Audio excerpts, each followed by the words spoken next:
ఏమని కర్ణించాలి? ఆమె కానీ వేడుకున్నప్పుడు అక్కడ వేడుకొనగా ఆయన ఇజ్రాయిల్ ఇంటి వారు నశించిన గొర్రెల యొక్కకే గాని మరి ఎవరి దగ్గరికి నేను పంపబడి ఉండలేదనేను. చూడండి, నా దేవుని బిడ్డల దగ్గరికి తప్ప, నా దేవుణ్ణి ఎరిగిన వారికి తప్ప, నా నామం పేరు ఎవరైతే నన్ను ప్రార్థిస్తారో వారికి తప్ప నేను ఎవరింటికి రాలేదయ్యా.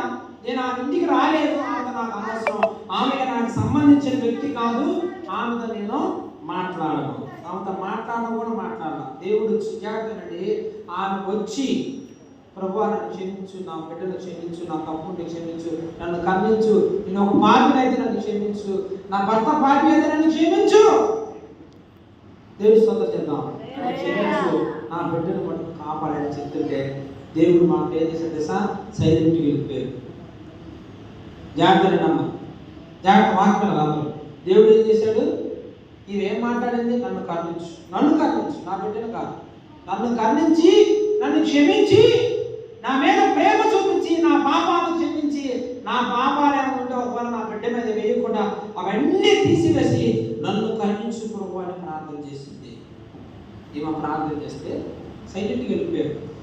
ఆమె ప్రార్థన చేసి వెళ్ళిపోయినా ఆయన వెనకాల పడుతుంది. ఏమో అయ్యా నన్ను క్షమించు, అయ్యా నన్ను కరుణించు, నా బిడ్డకి ఉన్న దయాన్ని విడిచిపెట్టి ప్రభువా, దావీదు కుమారుడా క్షమించు ప్రభువా అని కేకలు వేస్తూ వేదన పడుతూ ఏడుస్తూ రొమ్ము దించుకొని కొట్టుకుంటుందేమో.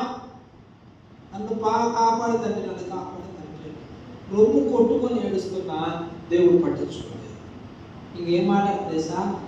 ఇజ్రాయేల్ గొర్రెల, ఇజ్రాయేల్ ప్రజలు తప్ప, అక్కడ రాయబడి చూడండి 24 వచ్చిన